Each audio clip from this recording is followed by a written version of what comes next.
할렐루야.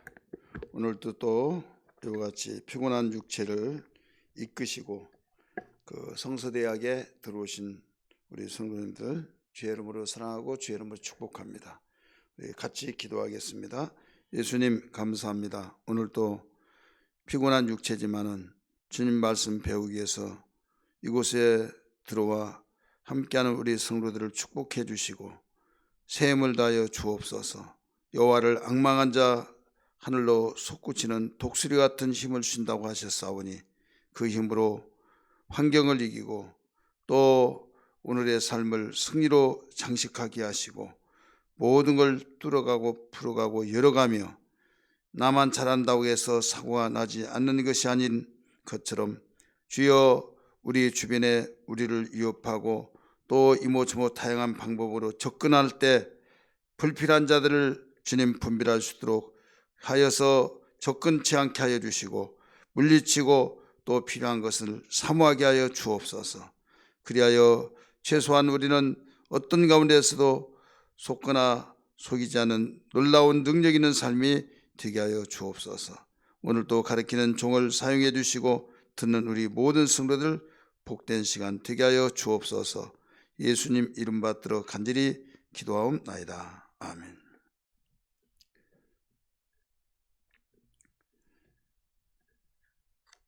오늘 우리 데살로니가 전서 79페이지, 제가 가지고 있는 79페이지 그 비번 바울의 실제적 교훈과 권면, 거기에 우리 보면 되겠습니다.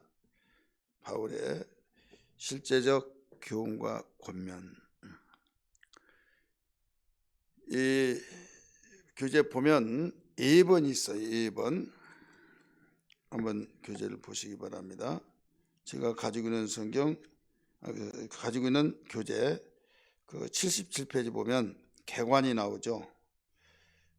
실제적인 바울의 실제적 교훈과 권면인데 그 바울의 개인적 상황 구성해 보시면 이 상황을 3장 13절까지 나왔죠. 4장 11절부터 5장 24절까지 24절까지가 오늘 우리 배울 그 내용들입니다. 시간 주어지고 있는 그 상황을 모두 끝나고 데살로니가 후서로 넘어갈지 이건 시간을 봐가면서 정하겠습니다. 자신의 그 상황을 설명하고 난 뒤에 이제는 바울이 실제적 교훈과 권면에 대해서 이제 가르치고 있죠. 1번, 바울은 데살로니가 교인들에게 하나님을 기쁘시게 하는 삶에 대한 권면을 한다.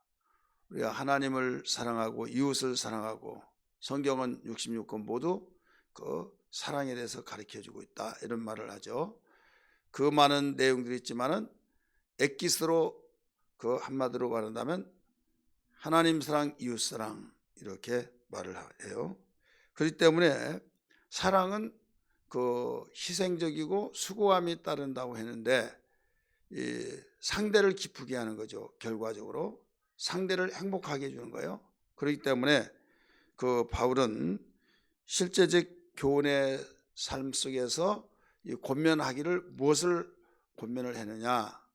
그 바로 하나님을 기쁘시게 하는 삶을 살아야 된다. 나만 좋아하고 나는 좋은데 상대를 그냥 좋든 말든 무관심하면서 나만 좋으면 되는 거죠. 이런 사람이 있어요. 그 사람은 가정생활을 오래 할 수가 없습니다. 결국 그 문제가 생겨지죠. 이 서로 상대를 기쁘게 해주는 거, 나는 상대를 기쁘고 상대는 나를 또 기쁘게 해주고, 그럴 때 여기에 사랑이 서로 젖어든 거죠. 나는 상대를 기쁘면 그를 사랑하니까 그 물이 헐벗 젖은 옷처럼 그렇게 되는데 나는 안 젖었다. 그러면 같이 젖고 그래야만 공통점이 이루어지잖아요.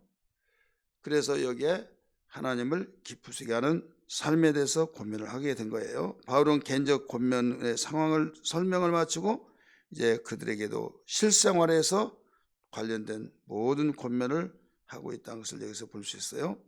그래서 1번에서 보면 하나님을 기쁘시게 하는 첫 번째 삶은 그들의 성화이다. 성화, 거룩한 이 삶을 가리키고 있는 거예요.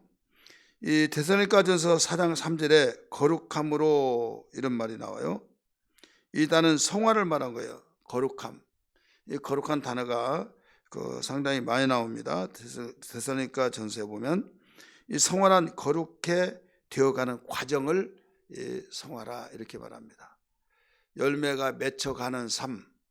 열매가 방울이 맺혔어요. 건강하다고 한다면 계속 커지고 커져서 누렇게 익어서 이제 농부가 기뻐할 수 있는 것과 같이 우리의 신앙이 이제 예수님 믿고 구원받아서 아이로 태어나듯이 갓난아이, 그러면 하루가 다르게 자라는 것을 뭐라고 합니까?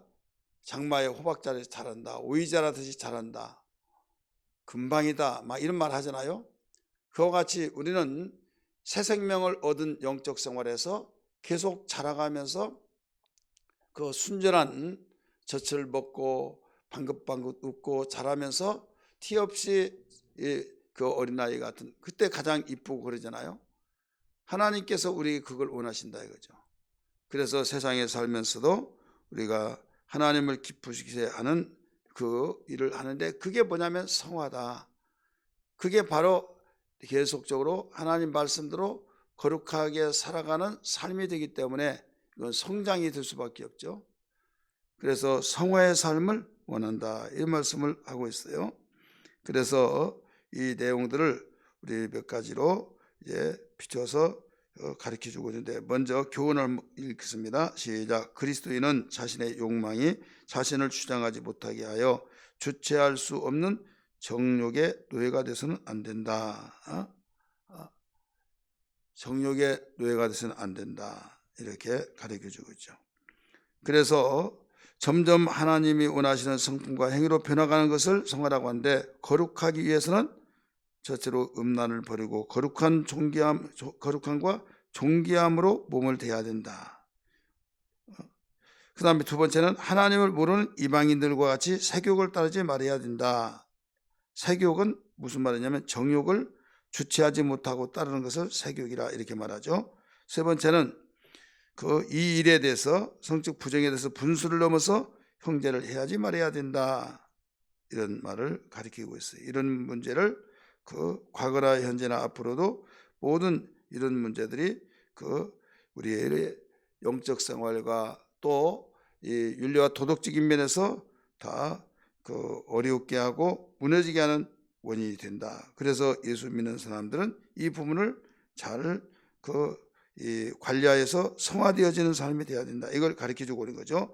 비번, 하나님을 기쁘시게 하는 두 번째 삶은 형제사랑이다.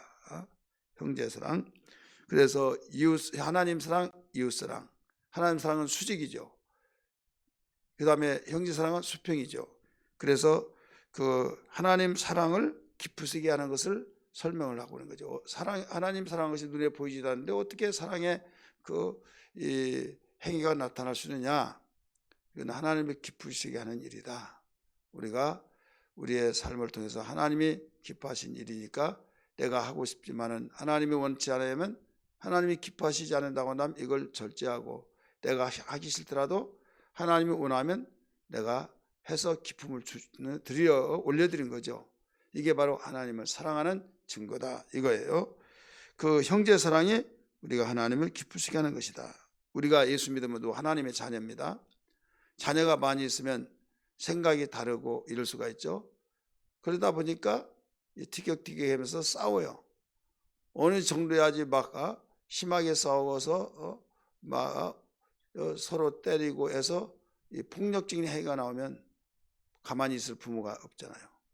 그래서 막 호통을 치면서 뭐라고 그래요? 대부분 부모들은 엄마 아빠한테 잘하는 것이 뭔 줄 아느냐 하면서 너희들끼리 오손도손 형제 우애 있게 생활하고 노는 것이 바로 엄마 아빠를 기쁘게 하는 거야 막 하면서, 어렸을 때 이런 부모로부터 들은 말씀들을 기억을 하게 될 것입니다. 똑같은 거예요. 우리가 예수님 믿고 누구나 다 예수 믿으면 거듭난 하나님의 자녀잖아요. 그럴 때 교회 생활을 합니다. 교회 생활할 때 마음에 맞지 않고 성격 차이로 또 이모저모로 막 티격태격 하듯이 그 미워하고 시기질투하고 또 때로는 마음에 맞는 사람만 서로 그 생활하고 그러다 보니까 어떤 적에는 외톨이처럼 외롭게 그러면 소외당한 것 느낌을 나고 갖고 결국은 이 왕따가 되어진 것처럼 느껴지니까 교회에 가서 내가 교회 생활을 하고 싶지는 않다 이거죠. 그래 교회를 중단하는 사람도 없지 않아 있다 이거죠. 그래서 하나님은 이것을 보고 얼마나 가슴 아플까 생각하면서 하나님을 기쁘시게 하는 것은 그 서로 형제들끼리 사랑한 것이다. 이걸 일러주시고 있는 거예요. 10번 하나님을 기쁘시게 하는 세 번째 삶은 그들의 고요한 삶의 생업에 충실하는 것이다. 생업. 데살로니가전서 4장 11절 12절에서 바울은 이렇게 말해요. 조용히 자기 일을 하고 4장 11절 그렇게 나오잖아요. 조용히 자기 일을 하고 여기서 이런 열심과 에너지를 말하고 열심과 에너지를 부적절하게 떠들거나 소란을 피우지 말고 오히려 고요하고 단정한 삶으로 살라는 겁니다. 자기 에너지가 넘쳐서 막 다른 사람에게 민폐를 끼치면서 나중에 수다장이가 되고 저는 말뿐이다 이런 생활로 하지 말아라. 너희가 할 일을 조용히 성실하게 생업에 열심을 가지고 살아라 이거예요. 여기에서 단정한 삶은 무엇을 말하고 있느냐? 조용하고 단정한 삶은 재림의 신앙을 기다리는 바른 자세다 이거죠. 우리가 단정하다. 이런 옷을 단정하게 입는 사람은 나를 위해서 입는 것이 아니에요. 상대방을 위해서 입는 거예요. 우리는 무엇을 먹든지 마시든지 이런 식으로 성경은 가르쳐 주잖아요. 주를 위해서 하라. 무엇을 먹든지 마시든지 주를 위해서 하라. 고린도전서 10장 31절 하나님 영광을 위해서 하라 이렇게 말했어요. 근데 이렇게 단정이라는 말은 옷을 입을 때 단정 이렇게 생각하지 않습니까? 그런데 단정이라고 하는 것은 옷을 입는 것을 깔끔하고 예의 있게 누가 눈에 거슬리지 않게 입으라는 건데 나를 위한 것이 아니다. 상대방을 위한 것이다. 자, 나를 위한다고 한다면 가장 편하게 입을 거 아니에요. 가장 편하게. 교회 올 때도 나를 위해서 옷을 입는다고 한다면 내가 집에서 가장 편했던 그거 입고 올 거 아니에요. 그런데 누구를 만나든지 내가 집에서 입었던 가장 간편하게 가장 편리하게 입던 그 모습으로서는 올 수가 없다 이거죠. 왜? 상대방의 눈이 있고 상대방에게 그 예의를 갖춰야겠고 입맛살 찌푸리면 안 된다. 그래서 최소한도 이런 예의를 가져야 된다 하면서 단정한 옷을 입잖아요. 그러면 우리는 신앙생활에서 이 옷이란 건 뭐냐? 행위를 옷이라고 합니다. 행위. 요한계시록 19장 8절 보면 세마포란 단어가 나와요. 이 세마포는 성도들의 옳은 행실이라 이렇게 말해요. 로마서 13장 마지막 부분에 보면 그리스도로 옷 입고 이렇게 나와요. 그리스도로 옷 입고. 그러니까 예수님의 옷을 입으라는 거죠. 예수 믿고 우리가 구원받았으면 이제 옷을 입고 우리가 이 어머니 뱃속에서 태어날 때 희로라기 하나 걸치지 않고 태어나잖아요. 그러면 성장하면서 이 태어남과 동시에 바로 무엇을 입혀요? 베넷저고를 입힌다 이거죠. 아기의 첫 번째 옷을 입히고 성장의 감에 따라서 거기에 맞춰서 또 크면 큰 대로 이 너무 작아서 못 입으면 또 입히고 또 사서 입히고 그래서 신체의 성장에 따라서 계속 입고 살다가 죽으면 마지막 그 자손들이 본인은 입었는지 벗었는지 모르겠지만 또 옷을 입혀주죠. 수의를. 그래서 어머니 뱃속에 태어나면과 동시에 옷을 입어요. 그렇다면 우리는 거듭나는 순간부터 옷을 입어요. 그 옷이 뭐냐? 행위라 이거죠. 행위. 그래서 우리가 그 행위가 단정하게 옷을 입어야 된다. 이 단정하게 옷을 입은 사람들은 이게 무슨 의미가 담기느냐? 그리스도의 재림을 준비하는 것이다. 이렇게 가르쳐 줬어요. 그래서 우리가 믿음이 중요하지 행위가 중요한 것이 아니다. 구원받는 데는 믿음이 중요해요. 믿음으로만 구원받으니까. 그러나 행위는 왜 하느냐? 바로 서로 우리가 이 공통점이 서로를 위해서, 윤리와 도덕이 왜 중요합니까? 이것은 법적으로 제한되지 않았더라도 상식적으로 우리가 예의를 갖추면서 말도 하고 또 행동도 처신하고 옷도 상대를 위해서 우리 입고 그러듯이 우리는 이것이 아름다운 모든 것을 유지시키면서 지속을 시킬 수 있어요.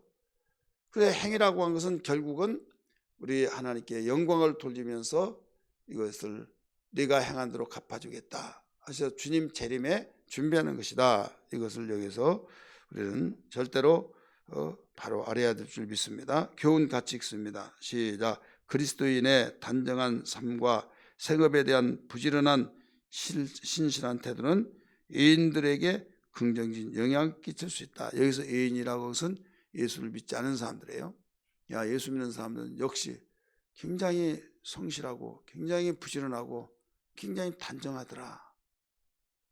그러니까 본받을 만하죠. 예수 믿을 때 예수님을 구세주로 믿은 것은 내적인 거죠. 눈에 보여요, 안 보여요? 안 보이죠. 여러분 마음, 생각 안 보이잖아요. 근데 마음과 생각을 보이도록 만드는 것이 뭐냐면 행위예요. 마음이 불편하면 인상이 찌푸러지고 생각이 복잡하면 근심이 생기고 그러면서 화가 나면 거친 언어가 나오고 더 화가 나면 폭력이 나오고 그래서 볼 수 없는 그 생각과 마음을 행위를 통해서 보게 된다 이거죠. 마찬가지로 우리는 그리스도인의 행실이라고 한 것이 이와 같이 하나님을 볼 수 없지만은 하나님을 나타낼 수는 없지만은 나타낼 수 있는 유일한 한 가지가 우리가 어떤 삶을 사느냐에 따라서 나타낸다. 그래서 우리에게 그 하나님의 주님의 옷을 입고 주님을 나타내야 된다. 이것을 보여주고 있는 거죠. 가르쳐주고 있는 거죠. 두 번째, 바울은 데살로니가 교인들에게 그리스도 안에서 뭐라고 그랬어요? 죽은 자 쓰세요. 죽은 자들에 관련된 교훈을 준다. 이 바울은 그 데살로니가 교회에서 죽은 사람들이 슬프잖아요. 부모님이 죽었던, 아내가, 남편이, 자녀가 죽었던, 죽을 때는 순서가 없이 가니까. 그래서 죽으면 슬프지 않습니까? 슬퍼서 통곡하고 그것 때문에 주님과의 관계도 멀어지고 소원해지고 그러다 보니까 정말 왜 슬프냐? 슬픈 이유는 아프더라도 그 죽음보다는 슬프지 않잖아요. 예. 다시 나설 수 있다고는 희망. 일단 눈에 보이니까. 그런데 죽으면 다시 볼 수가 없다 이거죠. 눈에 볼 수가 없으니까 영원히 볼 수 없다 이렇게 생각이 드니까 절망이 된다 이거죠. 그래서 바울은 그런 죽은 자들에 대해서 설명을 하면서 권면을 했어요. 실제 우리는 죽음을 다 맞이하잖아요. 한 사람도 맞이하지 않고 통과된 사람이 없어요. 다 우리는 맞이하는데 순서대로 맞이한 것이 아니라 순서가 없이 맞이하기 때문에 그렇게 젊고 그렇게 건강하다고 느껴졌던 사람이 그 이튿날 죽었다고 말을 들을 때 여러분 충격이지 않겠어요? 이 일이 남의 일이 아니라 내게 닥쳐올 수도 있다 이거죠. 그럴 때 우리는 당황하지 말고 죽은 자들은 이렇게 생각해야 된다 하면서 위로를 해주기 위해서 4장 13절에서 여기 18절까지 가르쳐주고 있는 겁니다. 결론이 뭐였어요? 이 죽은 자들에서 서로 이루어라. 그러하기 위해서 이 내용을 했다. 이게 뭘까요? 주님 재림 신앙, 공중 재림 이야기를 하고 있는 내용이에요. 교훈 같이 읽습니다. 시작. 그리스도인은 죽으나 사나 영원히 주와 함께 있는 사실로 서로 이루어야 된다. 서로 이루어 살았으나 죽었으나 할 것 없이 서로 우리 그리스도의 영원히 함께 하시는 것을 가지고 우리 이루어야 된다. 80페이지 제가 가지고 있는 그 교재 80페이지입니다. 3번 바울은 데살로니가 교인들에게 때와 시기를 대하는 성도의 자세에 관한 권면을 한다. 이 권면을 그 때와 시기에 대해서 권면을 하는데 성도의 자세, 때와 시기에 어떤 자세를 가지고 살아야 하냐 이거예요. 그렇기 때문에 우리가 더 이상 쓸데없다 이렇게 말하면서도 그리스도의 재림에 대해서 이야기를 하고 있어요. 예를 들어서 바울은 때와 시기에 대해서 교인들에게 다 알고 있어 더 이상 쓸 필요가 없다 그렇게 말을 했어요. 왜? 너무 잘 알고 있지 않느냐, 쓸 필요는 없다. 그러면서도 또 말하는 것이 바로 재림에 대한 것을 말하고 있다 이거죠. 때, 크로노스라고 하는 때, 연대적으로 시간적으로 시간이나 달력의 시간을 말하는데 이 시간적인 그런 그것을 말한다 이거죠. 그러나 시기는 이 사건이나 계절이나 특별한 때를 두고 시기에 대해서 말하고 있어요. 이것을 카이로스라 이렇게 원어에서는 카이로스 또 크로노스 이렇게 말을 합니다. 이 두 단어가 함께 쓰여진 데살로니가 교인들에게 마지막 때 사건을 언제인지를 궁금하는 것을 보여주면서 구체적으로 교인들은 주님이 언제 오시고 들림이 언제 일어나는지를 알고 싶어 했어요. 그래서 그 부분을 자세하게 이야기를 하고 있는 겁니다. 2번 재림이 언제 일어날지 모르기 때문에 항상 깨어서 빛의 아들처럼 행해야 된다. 이걸 일러줬어요. 예수님이 아들도 천사도 알지 못하고 아버지만 안다 하는데 바울이 누구길래 몇월 며칠 온다 언제 온다 할 수 있겠어요? 모른다. 그냥 분명히 있다 온다 이거죠. 그래서 언젠지를 모르니까 깨어 있어야 된다 이것을 말하고 있죠. 밤에 올는지 낮에 올는지 아무도 모른다 이거죠. 근데 밤중에 온다 할지라도 깨어있는 사람은 도둑같이 올 수가 없다 이거죠. 잠자는 자가 도둑같이 온다 이거죠. 우리는 깨어있는 신앙이 되어야 된다는 것을 계속 가르쳐주고 있어요. B번 주님의 구원하심은 우리를 항상 그리스도와 함께 하기 위함이기 때문에 우리는 서로 권면 쓰시고요. 권면하고 서로 덕을 세우는 일에 힘써야 된다. 우리가 주님의 구원하심은 항상 그리스도와 함께 하잖아요. 그렇기 때문에 서로 우리가 권면하고 덕을 세워야 된다 이거예요. 예수님이 우리를 세우시면 멸망하기 위한 것이 아니다 이렇게 가르쳐주고 있죠. 멸망하기 위한 것이 아니라 구원을 받게 하심이고 항상 예수와 함께 하기 위한 것이다. 그래서 예수님의 재림에 대해서 걱정하지 말고 그들이 할 일은 서로 권면하고 서로 덕을 세우면서 하나님의 기쁘시게 살아라. 그러면 재림은 기쁨으로 맞이한다 이거죠. 어떤 사람은 재림 입에다 달고 사는 사람이 있는데 삶이 하나님의 기쁘게 하지 못하고 사는 삶이 있죠. 그러면 예수님을 맞이할 수가 없다 이거죠. 자, 자녀로서 살아있기만 하면 항상 아버지의 집은 문이 열렸어요 안 열렸어요? 열려있죠.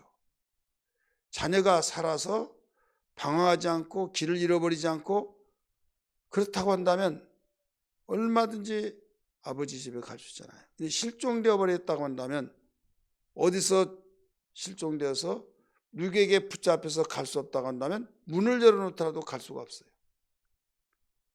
그렇기 때문에 깨어있으라는 것은 내가 사기꾼에 의해서 유괴범에 의해서 그들에게 붙잡히지 않기 위해서 내가 정신을 바짝 차리고 부모님이 했던 말씀을 항상 마음에 새기면서 이런 사람은 따라가지 말아라, 이런 사람은 인사도 하지 말고 말을 걸더라도 말대꾸하지 말아라, 막 이런 거 있잖아요.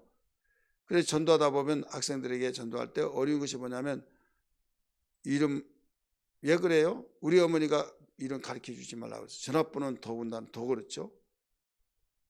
그러면 뭔가 우리 전도하면서 마실 거나 사탕 주면요.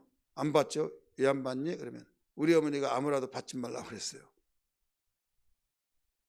이것은 뭐냐면 하도 세상이 참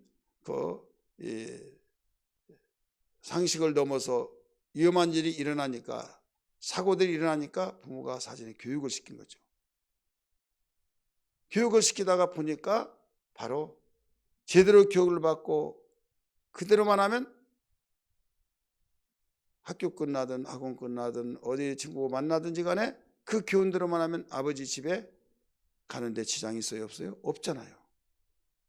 근데 가르치는데도 불구하고 한 길도 흘려버리고 그냥 넙죽넙죽 받고 또 어머니가 그렇게 이야기하더라도 무관심하고 막 지 마음대로 움직이다 보면 해가 넘어가고 길을 오다가 잃어버리고 사고가 나고 뭐 그러면 갈 수가 없는 거죠. 그래서 우리에게 이런 말씀을 해주셨다는 것을 다시 한번 알아야 될 줄 믿습니다. 우리 4번 우리 교훈 안 했죠? 교훈 한번 볼까요? 시작. 재림을 맞이하는 신자들에게 태도는 두려움과 걱정이 아니라 깨어서 빛의 자녀로 행함과 서로 권면하고 덕을 세우는 일이다. 우리 정리해서 말씀드린 거죠. 4번 바울은 데살로니가 교인들에게 성도 사이에 건강한 교제에 관련된 권면을 한다. 건강한 교제. 우리가 사람들이 서로 단짝이 되고 너무 좋아서 막 하호하고 하다가 어느 날 턱 틀어지죠. 틀어져서 등 돌리고 살고 말도 하지 않고 지내고 그래서 결국은 어떤 사람은 이웃 간에 꼴 보기 싫으니까 얘 부딪히니까 부딪힌데 안 볼 수 없고 고개 돌리고 살 수 없고 그러니까 껄끄럼하니까 이사를 가버린 사람들이 있죠. 교회에서 적용한다고 한다면 교회를 옮겨버리죠. 그러니까 이런 것들이 뭐냐면 이 건강한 교제를 통하지 않고 상처를 입어서 그런 거예요. 이게 세상의 교제고 예수님 안에서 교제하더라도 건강한 교제가 아닐 때 사적인 것이 감격에 개입하면 그렇습니다. 그래서 예수 안에서 항상 교제해야 된다. 이걸 일러주고 있는 거예요. 데살로니가 교회는 설립된 지 1년도 되지 않았고 준비되고 자격이 있는 지도자를 찾는 일이 쉽지 않았어요. 그래서 데살로니가 교회에서는 장로나 감독이라는 단어를 사용하지 않습니다. 없으니까. 3주 만에 그 야손의 집에서 시작된 것이 바로 데살로니가 교회잖아요. 그런데 여기서 바울이 그 3주 만에 그 복음을 전하다가 쫓겨나다시피 하면서 다른 데로 갔잖아요. 그리고 고린도 교회 가서 거기서 1년 6개월 18개월 동안 있으면서 데살로니가 교회를 향해서 데살로니가 전서를 썼어요. 이게 주 51년경이에요. 그러니까 그만큼 그 사람들과의 어떤 지도자가 없다가 보니까 갈등이 심했다 이거죠. 그래서 옛날 예수님 믿기 전에 그런 교제를 하고 이렇게 하다 보니까 좋을 때는 좋았는데 안 좋을 때는 또 완전히 등 돌리고 옛날 믿기 전에 그런 생활이 교제가 되지다 보니까 거기에 서로 부딪혀서 감정의 골이 깊어지고 그래서 주님과의 멀어진 교회를 떠나고 이런 일이 일어났다 이거죠. 그것을 바울은 인지하여서 들어서 여기에 대한 것을 기록하고 있는 거죠. 건강한 교제를 해야 된다. 이런 말씀을 하고 있는 거예요.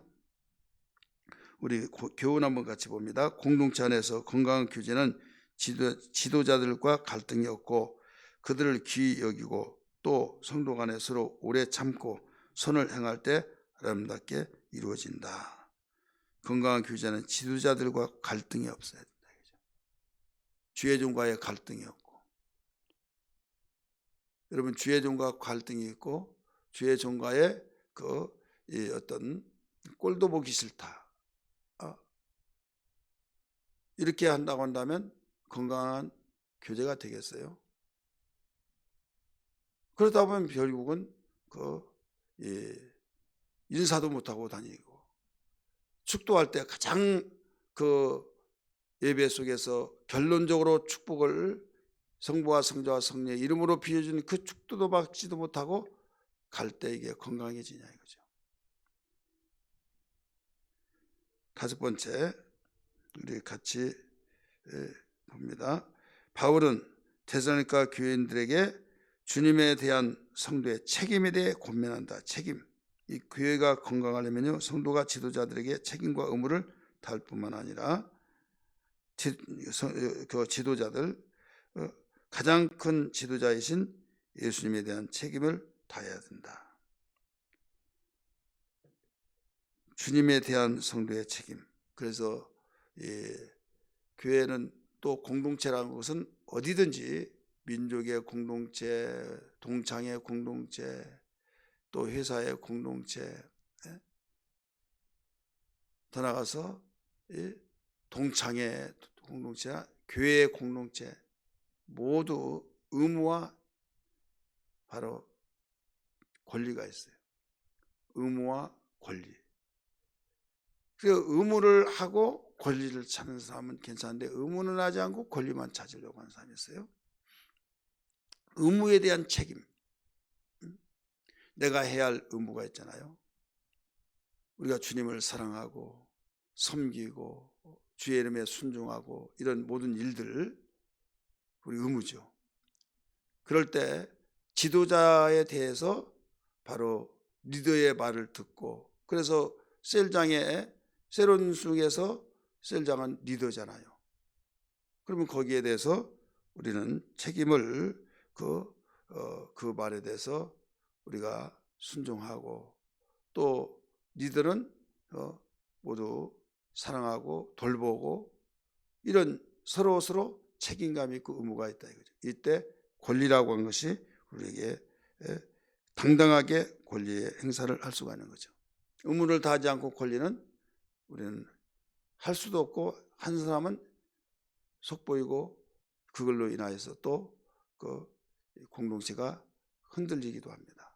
왜 저 사람은 하라고 한 것은 알고 쑥 빠져버리고 챙길 것만 챙기냐, 입에 구설수가 오를 수밖에 없죠. 하나님은 아예 어떻게 하냐, 의무를 다하지 않은 자는 죽지 않을 만큼은 기본적인 것은 허락하지만은 어떤 적극적인 그 비전을 가지고 달라고 한 것은 주지 않습니다. 여러분, 사회 그물망이란 말 많이 들었죠. 사회복지에 쓰는 단어 용어인데, 그물망. 아무리 미흡고 아무리 악하고 아무리 범죄자라 할지라도 구설수에 있는 사람이라 할지라도 죽지 않고 살 수 있는 기초적인 그 그물망에 건져서 던져졌을 때, 떨어졌을 때 그물망에 떨어져서 죽지 않는, 그걸 의미해서, 그래서 이 기초적인 기초 수급자 이런 것이 있잖아요. 마찬가지로 하나님께서 악인이나 선인이나 비를 주시고 또 공기를 주시고, 이와 같이 악인이나 선인은 똑같이 주셨다 이거죠. 악인은 주지 않고 선인은 주고, 그런다면 다 죽어요. 악인은 살아남을 수가 없죠. 그래서 똑같이 악인이나 선인에게는 다 주지만은 특별한 것, 이것은 권리를 아무리 주장하더라도 의무를 다하지 않으면 줄 수가 없다 이거죠. 성경은 가르치고 있잖아요. 나를 사랑하는 자를 내가 그를 귀히 여기고 이렇게 나오잖아요. 공평하게 똑같이 귀히 여길 줄 알았는데, 나를 사랑한 자, 내 계명을 지킨 자가 나를 사랑하고 내가 그를 귀히 여겨서 아버지께로부터 바로 영광을 받게 한다, 이런 말씀이 나오잖아요. 요한복음에. 오늘 우리는 이런 관계를 잘 가지고 책임을 우리는 다해야 된다. 이걸 우리 유념해 주셔야만 됩니다. 교훈 같이 읽습니다. 선한 것에는 항상 집착제처럼 달라붙고 악한 것으로부터는 아주 멀리 도망가야 된다. 반대로 생각하는 사람도 있죠. 6번, 바울은 데살로니가 교인들이 성화를 위해 기도한다. 이 성화는 점점점 예수님 닮아가는 삶을 하고 말씀대로 살아가서 성장되어져 가는 삶을 성화인데, 이건 기도를 해야 된다 이거죠. 그의 나라와 그의 의를 위해서 기도하는 것도 이것이 포함되는 겁니다. 예, 하나님을 기쁘시게 하기 위해서는 우리가 건강하게 잘 자라야 하잖아요. 부모가 가장 가슴 아픈 것은 이 선천적으로 이 장애로 있고 태어난 아프죠. 그 다음에 후천적으로 어떤 불의의 사고든지 어떤 질병으로 나든지 이모저모 다양한 경로를 통해서 장애가 되면 그보다 더 가슴 아픈 일이 없죠. 그리고 영적으로는 세상은 어떤 이 물리적인 이런 가시적으로 볼 때는 세상에 태어난 사람은 이런 유전적인 것, 이런 여러 가지 환경적인 것으로 인하여서 장애로 선천적인 장애로 태어나요. 그래 영적인 하나님께로부터 거듭난 자는 모두 100% 장애로 태어난 자는 하나도 없습니다. 물과 성령으로 거듭나서 완전하신 하나님이기 때문에 모두 건강하게 태어난다 이거죠. 장애가 된다면 후천적인 거예요. 그렇기 때문에 여기에서 그렇게 하면서 점점 자라서 성화되어진 사람은 그리스도의 분량이 이리까지 장성하라 하신 것처럼 이게 우리가 내 마음도 안 되죠. 왜 안 되느냐? 지금 연녹색으로 싹이 봄에 피어오를 때 얼마나 깨끗하고 상쾌하고 가장 이때가 보기가 아름답다 이렇게 모두 말을 하잖아요. 그래서 생각하고 그런데 며칠 되지 않으면요 멀리서 볼 때는 아름다운 것 같은데 가까이에서 보면요 벌써 며칠이나 됐다고 거기에 벌레가 벌써 달라붙기 시작한다 이거죠. 벌레가 연할 때 먹으려고 부드러울 때 집어삼키려고 벌레가 거기에 달라붙어요. 마찬가지예요. 식물도 그런 것처럼 우리에게 거듭난 순간부터 거기에 모두 환경적으로 죄악 세상이기 때문에 이런 유혹을 받고 계속 우리의 영적 생활이 건강치 못하도록 침투해 들어온 영적 생활이다 이거죠. 그렇기 때문에 이런 부분을 어떻게 하느냐? 기도해야 된다 이거죠. 하나님, 내가 하나님 뜻대로 살고자 합니다. 말씀대로 살기를 원하오니 주여 이런 영향 받지 않게 해 주시고 하면서 기도를 해야만 된다. 이것을 여기에서 가르쳐 주고 있는 거죠. 이게 바로 데살로니가 전서 5장 23절에서 24절에 가르쳐 주고 있는 거예요. 온전히 거룩하게 이런 단어가 나옵니다. 한번 따라합시다. 온전히 거룩하게. 온전이란 말은 전체적으로 이 말이에요. 처음부터 끝까지 이 말이에요. 그리고 거룩하게는 성령의 능력으로 신자가 그리스도를 닮아가는 전 과정을 바로 거룩하게 이렇게 가르치고 있는 겁니다. 특별히 우리가 잘 아는 온 영과 몸과 혼과 몸이 그리스도 예수께서 강림하실 때까지 흠없이 보존하기를 원한다 이렇게 기도하고 있죠. 그래서 주님 오실 때까지 이 행위에 대해서 아무런 흠이 없이 성화를 위해서 기도해야 된다. 이것을 보여주고 있는 거예요. 교훈같이 읽습니다. 우리는 그리스도가 오시는 날까지 우리의 전 인격을 흠없이 보존할 책임이 있다. 책임. 이 책임은 내가 할 수 있는 범위 속에서 하는 거죠. 가령 내가 할 수 있는 범위는 기도로 대처하면서 하나님 나는 연약합니다. 나는 여기까지 주님 더 이상은 내가 가눌 수가 없습니다. 도와주세요. 살려주세요 할 때 밧줄을 던져서 잡기만 하라고 하면 잡기만 하면 따라오게 되듯이 그래서 성령으로 우리는 충만해야 할 것은 거룩하게 이런 단어를 쓰고 그 다음에 내가 모두 힘써서 할 수 있는 것은 온전하게 이렇게 가르쳐주고 있죠. 결론 부분 봅니다. 바울은 데살로니가 교인들에게 기도를 부탁하며 서로 거룩함, 입맞춤으로 문안하라고 권면하며 이 서신을 모두에게 읽어주라고 하며 주님의 은혜를 구하고 있죠. 입맞춤으로 서로 문안하라. 이것은 그 당시에 입맞추는 것이 무난한 것이 인사죠. 서양에서도 지금도 그 반가운 사람 입맞추고 이러죠. 그리고 이것을 읽어서 들려줘라 이거죠. 혼자만 읽지 말고 서로 들려줘라. 나누라는 거죠. 그래서 서로 마음의 문을 열고 더 서로 교제하면서 이런 말씀을 읽어줘라. 이게 결론이에요. 자, 주제 봅니다. 81페이지 주제. 제가 가지고 있는 교재 81페이지입니다. 데살로니가 전서의 주제는 재림을 기다리는 성도의 성화입니다. 우리 재림 이렇게 말할 수도 있는데 성화라고 해야만 더 의미가 깊다는 걸 알 수가 있죠. 많은 성경학자가 데살로니가 전서의 주제를 그리스도의 재림으로 보고 있어요. 재림. 각 장마다 재림에 대한 언급이 있기 때문입니다. 1장도, 2장도, 3장도, 4장도, 5장도 모두 각 장마다 재림이 나와요. 그래서 그 주제가 재림이다. 성경학자들이 그렇게 말을 한다 이거죠. 그러나 재림이 분명히 있기 때문에 성도가 어떻게 살아야 하는가에 더욱 초점이 맞춰진 것 같은데, 여기서 그 데살로니가 전서의 주제는 재림을 기다리는 성도로서의 이 성화로 보는 것이 맞다 이렇게 볼 수 있는 것입니다.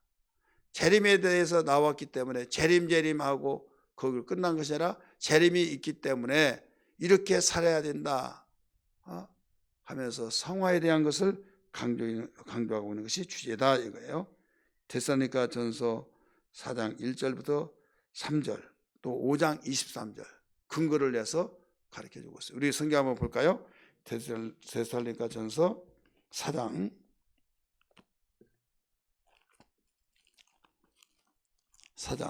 1절부터 3절 봅니다.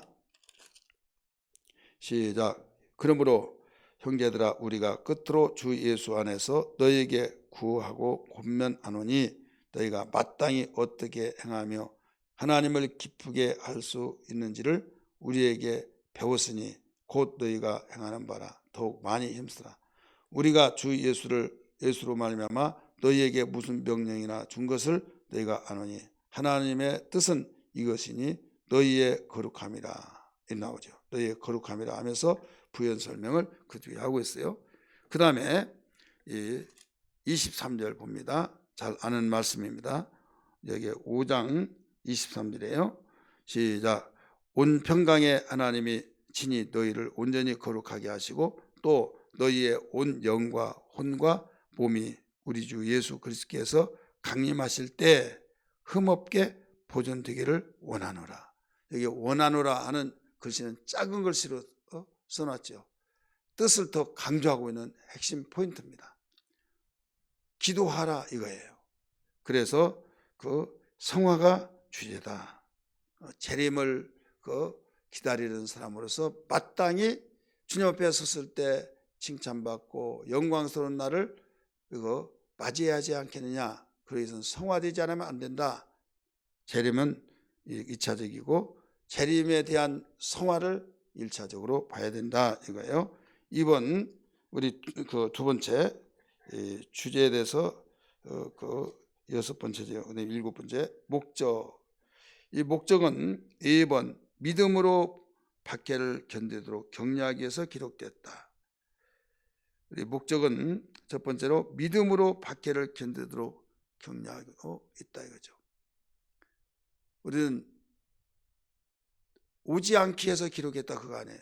박해, 어려움 이런 것들을 오지 않기 위해서가 아니라 부딪혀 오는데 이걸 견디기 위해서 뭘로? 믿음으로. 그러니까 지금은 많이 이 성경을 배우고 듣고 또 목사님들도 설교를 하고 그렇기 때문에 그 옛날보다 적은데 옛날에는 예수 믿으면 아무 일이 일어나지 않습니다. 예수 믿으면 어떤 그 어려움이 없습니다. 이런 식으로 설교하고 가르쳤어요.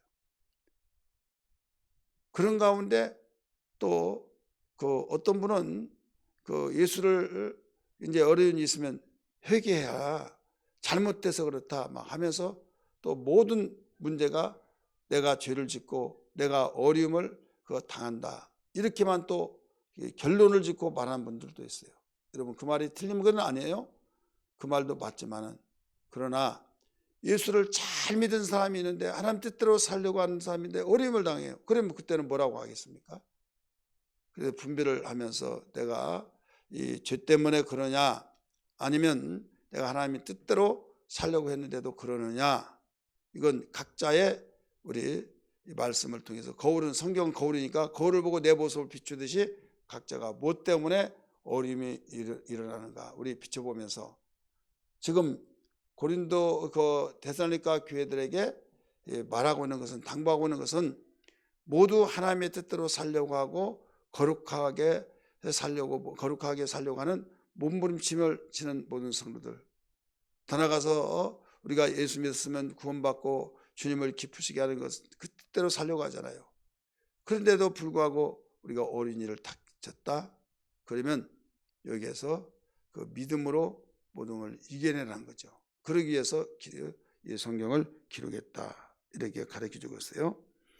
이 데살로니가 교인들은 유대인 불신자들에게 공격을 받고 있어요. 유대인 불신자는 누굴까요? 유대인들은 누구나 다 하나님을 섬겨요. 근데 부활하신 예수, 구세주된 예수를 믿지 않아요. 그래서 이들을 유대인 불신자라 이렇게 말합니다. 그들이 공격 대상은 우선적으로 바울이었어요. 바울이 그 복음을 전하여 그들이 예수 믿었다. 그러니까 그 자를 없애야 된다 이거죠. 그래 바울을 미워하면 자동적으로 거기에 대해서 또 함께한 자를 또 미워하죠. 자, 예수님 믿는 사람들이 핍박을 받고 미움을 받고 그러죠. 왜 그래요? 예수님 말씀했잖아요. 너희를 미워한 것은 너희를 미워한 것이라 나를 미워하기 때문이다 라고 말씀했어요. 그래서 나를 인하여 핍박을 받고 욕 얻어먹는 자는, 받기를 받는 자는 기뻐하고 즐거워하라.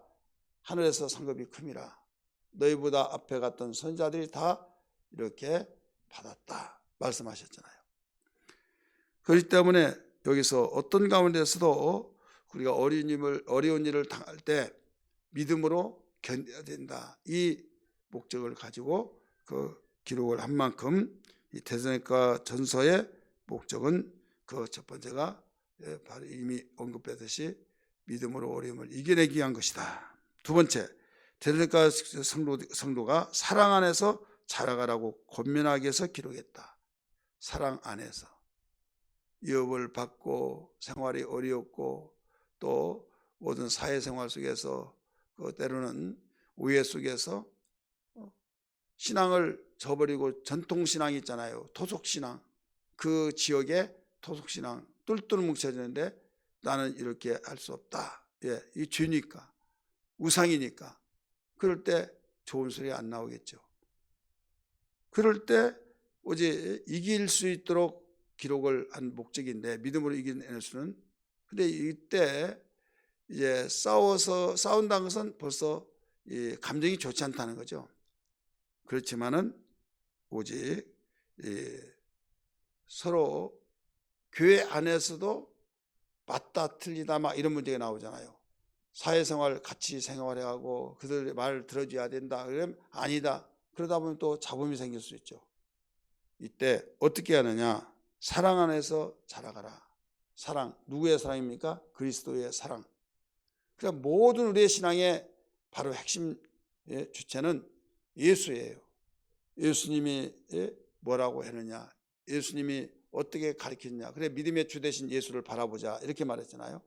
주님이 가신 그 길이 우리의 가는 길이고, 주님이 가르치신 말씀이 우리에게 진리가 되시고, 주님이 부활하셔서 사셨다고 하는 것은 우리가 예수님을 믿음으로 내가 포도나무 가지가 나무에 붙어 있어서 저절로 사는 것처럼 생명의 역사는 주님과의 관계를 맺어야만 된다 이거죠.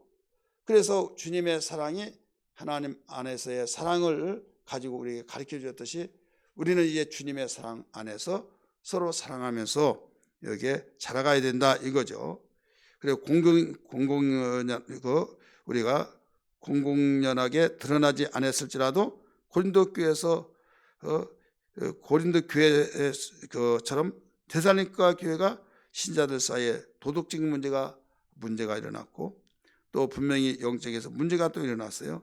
그래서 바울은 그들에게 음란을 버리라 이렇게 권면했고, 구체적으로 사랑과 일을 하는데 더욱 성장해야 된다. 사랑 안에서 성장해야 된다. 이런 말씀을 가르쳐주고 있는 거죠. 세 번째, 데살로니가 성도가 소망 가운데 설 수 있도록 권면하기 위해서 기록했다. 소망. 반대는 뭐예요? 절망이죠. 어떤 일을 하다가 안 되면요, 신경질 나고 절망이 되고 에라버리겠다, 다 때려치운다, 막 이런 생각이 들지 않겠어요? 그럴 때 반대는 소망을 가지면 회복이 되죠. 우리가 아프냐 안 아프냐 이게 중요하지만은 아픈 이상 어떻게 합니까? 왜 아팠냐? 그러면 그게 말이 될 수가 없잖아요. 누가 아프고 싶어서 아픈 건 아니잖아요. 이제 문제는 회복되는 것이 문제죠. 회복되기 위해서는 힘을 합해야겠고, 본인이 가다듬고 우리 몸을 추스려서 누가 뭐라고 한다 할지라도 본인의 의지가 분명하게 나는 이 건강치 못한 지구에서 일어나야 된다 하면서 소망을 가진 신념이 중요해요. 예수 믿는 신념이지만은 우리에게는 신념의 사람은 자기의 자신과 의지와 여러 가지 정보를 통해서 살기 위해서 몸부림친다고 한다면 우리에게는 정확한 정보인 하나님의 말씀이 우리에게 여기에서 밑받침해 주면서 우리에게 일러주며 소망을 주죠. 이게 바로 믿음입니다. 약속된 믿음. 그래서 그 의사들이 또 한의사들이 어떤 환자가 있으면 처방할 때 그 교과서를 보고 의술서를 보고 이렇게 이런 모든 문제를 파악하면서 진단도 내리고 처방도 하고 그 기준이 있잖아요. 우리의 삶의 정확한 정보는 주님의 말씀 진리밖에 없는 걸 믿기 바랍니다. 그래서 그 말씀에 의지해서 소망을 가져야 된다. 이거예요. 그러기 위해서 기록을 했다. 이 말씀입니다. 그래서 최종적으로 우리 열심히 믿고 죽은 자들은 살아나서 공중제례한다. 살아서 우리가 믿는 자는 그 뒤에 또 우리 주님께 옷을림 받는다. 이런 말씀들도 이렇게 소망에 대해서 주기 위해서 가르쳐주고 있어요. 핵심 구절 봅니다. 데살로니가전서 3장 12절 12절 핵심 구절이에요. 또 4장 3절 5장 23절 핵심 구절 우리 한번 읽겠습니다. 시작. 또 주께서 우리가 너희를 사랑한 것 같이 너희도 피차간 모든 사람에 대한 사랑이 더욱 많아 넘치게 하사 네 마음을 굳건하게 하시고 우리 주 예수께서 그의 모든 성도와 함께 강림하실 때 하나님 우리 아버지 앞에서 거룩함에 흠이 없게 하시길 원하노라. 하나님의 뜻은 이것이 너희의 거룩함이라. 평강의 하나님이 친히 너희를 온전히 거룩하게 하시고 또 너희의 온 영과 혼과 몸이 우리 주 예수 그리스도께서 강림하실 때 흠없게 보존되기를 원하노라. 아멘. 우리 적용 봅니다. 적용 82페이지, 제가 가지고 있는 교재 82페이지 4장 16절에서 18절 우리 이 부분을 보면 여기에 데살로니가전서에서는 구체적으로 하나님의 뜻이라고 그랬어요. 적용하는데 이것이 하나님의 뜻이냐 아니냐 할 때 하나님의 뜻이라고 한다면 순종하고 하나님의 뜻이 아니라고 한다면 저버리라 이거예요. 4장 3절 우리 핵심 구절에서 봤죠. 두 번째는 항상 기뻐하라. 쉬지 말고 기도하라. 이 부분에서 또 범사에 감사하라. 이 부분을 이게 하나님의 뜻이다 하면서 우리 적용을 해야 된다고 가르치는데 구체적으로 보면 1번 하나님의 뜻을 이루기 위해서 거룩함을 추구하라. 거룩함 쓰세요. 1번 성경적 진리를 배운 대로 힘써 실천하라. 우리 듣는데 그치지 않고 실천을 해야 된다 이거죠.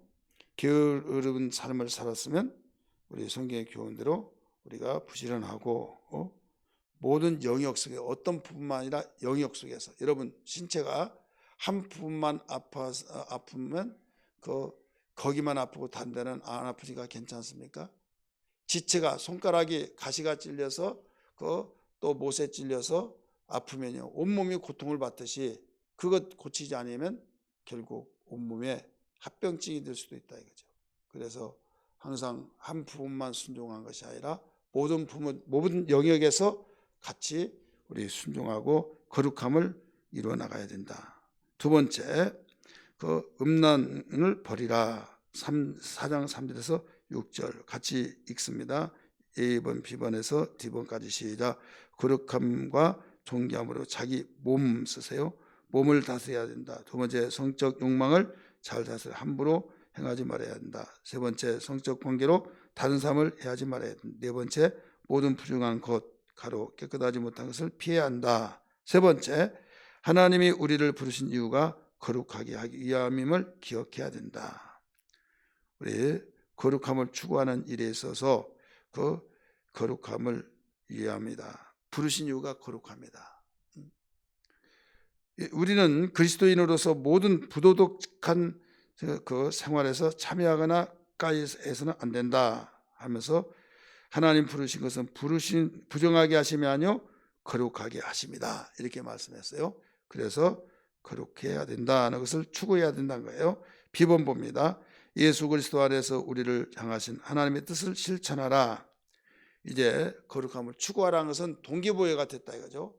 하나님이 원하시니까 원했으면 이제는 이제 적용을 해서 우리에게 실천을 해야 된다. 1번 어떤 환경 속에서도 항상 기뻐하라. 우리 실천하는데 하나님 인격적으로 우리를 만드셨기 때문에 여기에 그 실천이 이루어지기 위해서는 두 가지가 있어요. 기뻐하고 감사하고. 그러면 적극적인 행동이 나옵니다. 실천이.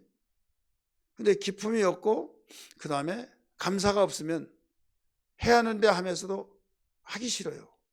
하기 싫다 보면 나중에 내일 할게 모레 할게 하면 못할 수가 있어요. 그래서 우리는 기도할 때 항상 이건 하나님의 원하신 뜻이다. 그러면 해야 된다는 걸 알잖아요. 확신이 서지잖아요. 지적으로 기준이 세워지잖아요. 우리를 부르시면 부정함이 아니요 거룩함에 의해서 거룩하기 위해서 불렀다. 하나님이 이것을 원하신다. 그러면 해야 된다는 걸 알잖아요. 이건 하지 말아야 된다 알잖아요. 근데 해야 할 것을 기쁨으로 또 감사함이 있으면 모든 것을 할 것 하고 안 하고 이렇게 움직여진데 왜 그러냐? 인격적인 존재로 만들었기 때문에요. 대부분 한두 번쯤은 여러분 경험했을지 경험을 살다 보면 할 거예요. 내가 하려고 하다가 나 안 해. 기분 나빠서 안 해. 여러분 그럴 때가 있잖아요. 기분 나빠서 안 해. 해야지 않냐고. 내가 해야지만은 나 싫어 하잖아요. 그건 뭐냐면 무엇을 말하고 있냐면 인격적인 존재로서의 사람은 기쁘고 또 감사한 마음속에 열려있는 마음이 돼서 하려고 하는 의욕이 생긴데 문이 닫혀버리면 의욕심도 없고 기뻐하지도 않고 신경질만 나고 감사하지도 않고 부정적으로 원망 불평이 나오고 그러니까 하려고 하더라도 중단이 된다 이거죠. 하나님은 이걸 우리에게 먼저 아시고 항상 기뻐하라 범사에 감사하라 이게 하나님의 뜻이다 이것을 바울을 통해서 가르쳐 주셨어요. 그래서 어떤 환경 속에서도 뭐라고요? 기뻐하라. 그러면 인간이 어떤 환경에서 다 기뻐할 수 있느냐 이거죠. 어떻게? 신이 아닌데 하나님이 아닌데 이런 생각할 때가 있어요. 이 기쁨은 내적인 거예요. 기쁨은 내적인데 이 진정한 기쁨은 밖으로 드러나면서 다른 사람에게까지 확실한 증거가 됩니다. 속에서 그 평안은 잠잠한 내적이고 이런 적극적인 내적인 것이 이제는 그 기쁨이죠. 물을 끓일 때 따뜻해지면서 이 물이 임계점에 도달하기 전까지는 끓지 않죠. 그럼 뜨겁죠. 이게 바로 평안이라고 한다면 이제 보글보글 끓어서 냄비 솥을 바로 뒤집어 놓고 막 할 정도로 그게 기쁨이에요. 이 기쁨은 이제는 물이 끓고 있다는 것을 알 수가 있죠. 그래 기쁨이라는 것은 외적으로 나타나는 증거다 이거죠. 근데 이것을 항상 기뻐하라는 거죠. 근데 좋은 일이 있을 때 기쁘지 좋지 않은 일이 있을 때 어떻게 기뻐하느냐 이거예요. 하나님 내 거 다 뺏어갔다 막 하면서 뭐 어려운 일을 통해서 더 힘들죠. 감사하는 일도 마찬가지예요. 그런데 우리가 그 모든 감사, 기뻐할 수 있는 것은 다른 것이 아니라 하나님이 모든 것을 주관하시고 절대적인 분이라고 한다면, 그리고 우리를 향해서 선하신 분으로서의 우리를 위해서 축복하신 분이라고 안다고 한다면, 내가 지금 직면하고 있는 그 어려움, 그 가운데 어떻게 기뻐하고 감사할 수 있느냐? 하나님이, 내가 현재는 내일 일을 모르기 때문에 그렇지만은 하나님은 나를 어떤 방향에서 이끌어 주시려고 하는지 모른다 이거죠. 그래서 하나님의 뜻은 선하시다, 그걸 믿는다고 한다면 마음의 평안을 찾으면서 감사가 나오지고 또 기쁨이 되어져서 우리가 순종할 수 있고, 우리 아멘하면서 그 말씀을 따라갈 수가 있다, 이런 말씀이에요. 두 번째, 지속적으로 기도하는 것이 삶의 방식이 되게 한다. 방식이 되게 하라. 지속적으로 쉬지 말고 기도하라, 이런 말이 나오잖아요. 그래서 지속적으로, 이건 24시간 한 번도 자리에 일어나지 말고 계속 기도하라, 그 말이 아니라 그 지속적으로 기도하라 이거예요. 지속적으로 언제든지 깨어서 그 눈을 뜨도 감도 주여 주여 하면서 기도죠. 그리고 시간 주어지면 또 시간을 내서 집중 기도하고, 그래 기도하는 마음에서 항상 지속을 시키라, 이런 말씀이에요. 세 번째, 모든 일, 사건, 환경에서 감사의 조건을 찾아라. 감사의 조건. 우리가 어렵고 힘들 때, 짜증난데 그 속에서 어떻게 감사하냐? 감사의 조건. 이보다 덜한 것 감사하고, 다른 사람이 이렇게 됐네, 왜 나는 이렇게 됐을까? 그러니까 도저히 이해할 수 없다고 하죠. 이때 하나님의 주권적인 것을, 하나님의 섭리를 바라볼 때 하나님의 뜻이 어디에 있는지, 하나님이 반드시 나를 또 선하신 길로 인도하시기 위해서, 하나님이 말씀하시면서 이렇게 하라고 안 하니까 이렇게 해라고 해서 하나님이 나를 방향을 틀게 하시는구나 하면서도 우리 하나님의 주권적인 선하신 뜻을 발견하면 우리는 조건을 찾아서 감사할 수 있다, 이런 말씀이에요. 할렐루야. 주님 뜻대로 살기로 했네. 주님 뜻대로 살기로 했네. 주님 뜻대로 살기로 했네. 뒤돌아서지 않겠네. 우리 데살로니가 후서 봅니다. 83페이지 1번 서론 같이 한번 읽을까요? 시작. 좋은 신학의 기초를 이루지 않는 신앙은 위험하다. 잘못된 신학은 성도를 극단에 치우치게 하며 그들을 영적으로 붕괴시킬 수 있다. 바울이 첫 번째 편지 전서를 말하고 있어요. 보낸 후에 거짓 선생들에 의하여 잘못된 신학이 데살로니가 교회에 심겨져서 성도들의 삶을 흔들며 성도들을 혼란스럽게 했다. 주님이 이미 재림하셨다는 잘못된 종말론이 교회에 퍼지면서 성도를 실망하게 했다. 무슨 성도는 삶의 정상적인 궤도를 벗어나 극단적인 삶을 살게 되었다. 사도 바울은 그들이 현재 겪고 있는 상태에서 그들을 격려하며 주의 재림을 맞이하는 신도들의 바른 자세를 가르친다. 이게 바로 데살로니가 후서를 쓰게 된 모든 배경을 우리 볼 수가 있죠. 첫 번째 편지를 보낸 후에 거짓 선생이 잘못된 그 신학을 데살로니가 교회에 심겨졌다 이거죠. 그게 뭐냐면 예수님 재림한다고 이미 왔어 이거죠. 왔다. 왔다고 하니까 오지 않는다 이거죠. 이미 왔는데 예수님이 재림이 이미 왔다 주장한 데가 어디예요? 재림 예수교잖아요. 예수님이 왔다. 몇월 며칠 날 왔다. 영으로 왔다 이거죠. 영적으로 왔다. 재림을 계속 예언하다가 그 불발로 해서 그때 또 수정하다가 이제 영으로 왔다, 이런 식으로 나가죠. 그때나 지금이나 앞으로도 계속 거짓 선생들이, 계속 거짓 신학자들이 또 말 한마디 하면 결국 그 영향을 안 받을 것 같은데 받는 자들이 있어요. 왜 그런가 하면 마귀의 역사이기 때문이라는 걸 알아야 될 줄 믿습니다. A번 봅니다. 데살로니가 후서는 연대적으로 바울의 13권의 서신서 중에서 세 번째로 기록된 서신서이다. 84페이지 B번 바울이 기록된 9권의 교회 서신 중 가장 짧은 서신서다. 이 교회 서신 중에서 교회 서신이라는 개인 서신 말고 교회 서신입니다. 개인 서신은 4권이죠. 어떤 것이 개인 서신이에요? 빌레몬서, 빌레몬서 개인 서신입니다. 디도서 이런 서신이에요. 디모데 전서, 디모데 후서 이 4권이 개인 서신입니다. 그 위에는 교회 서신입니다.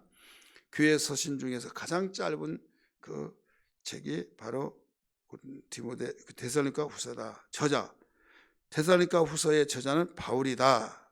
어휘나 스타일, 교리적 내용이 바로 바울의 기록되었음을 지지하고 있죠.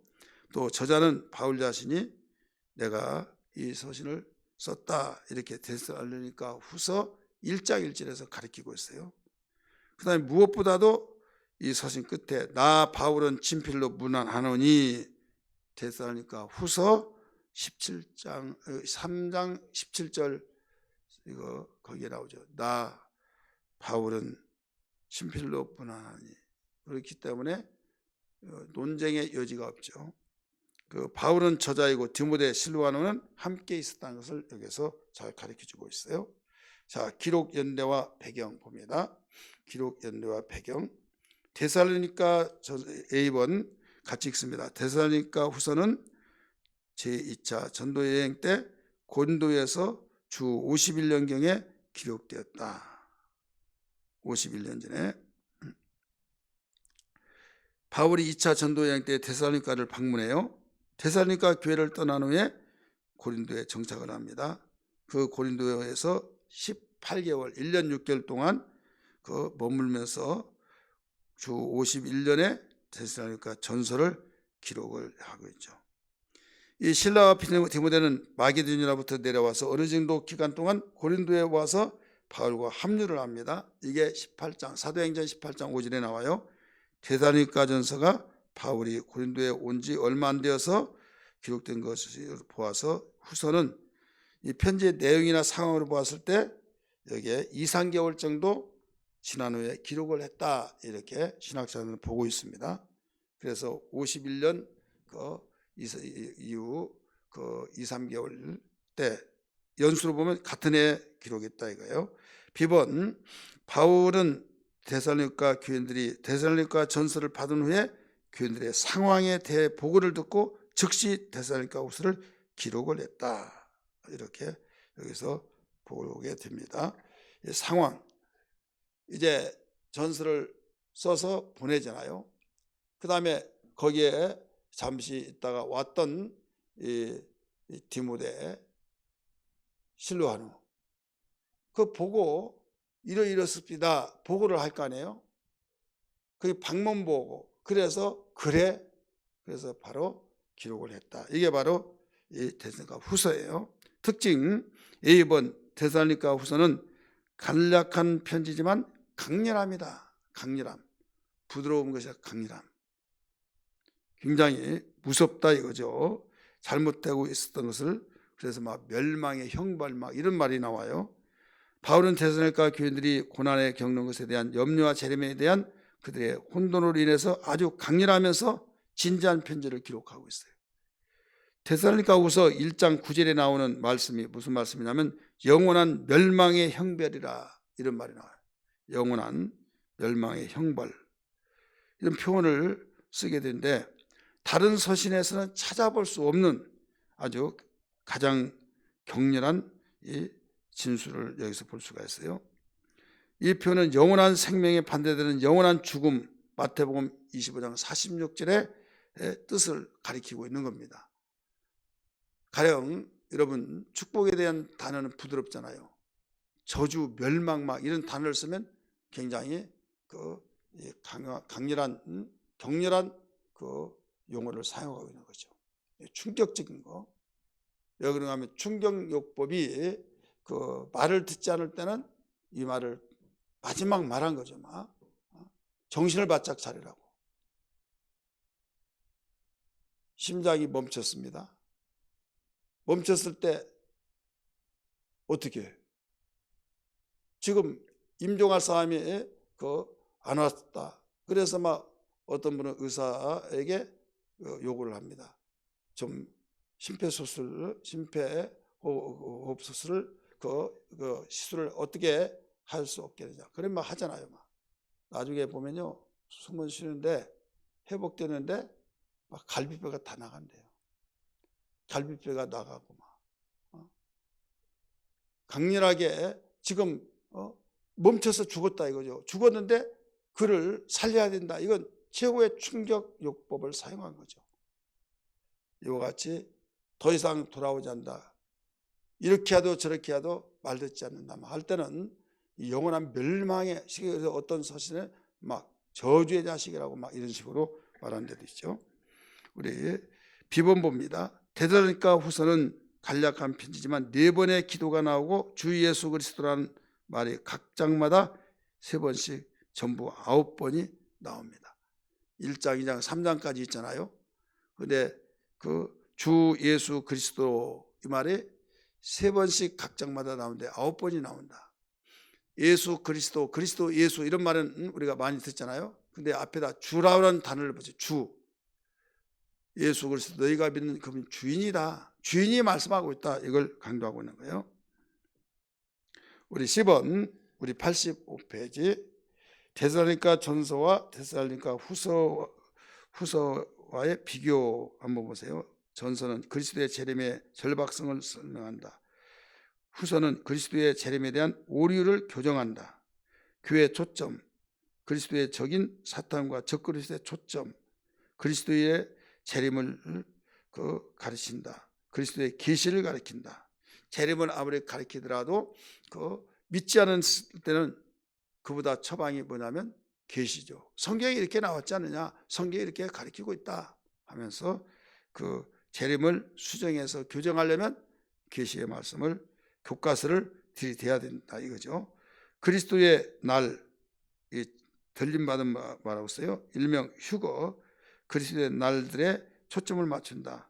주님의 심판에 초점을 맞춘다. 너희들 잘못되면 너희들은 심판받는다. 이걸 해서 격렬하게 말하고 있죠. 신자의 이루를 강조한다.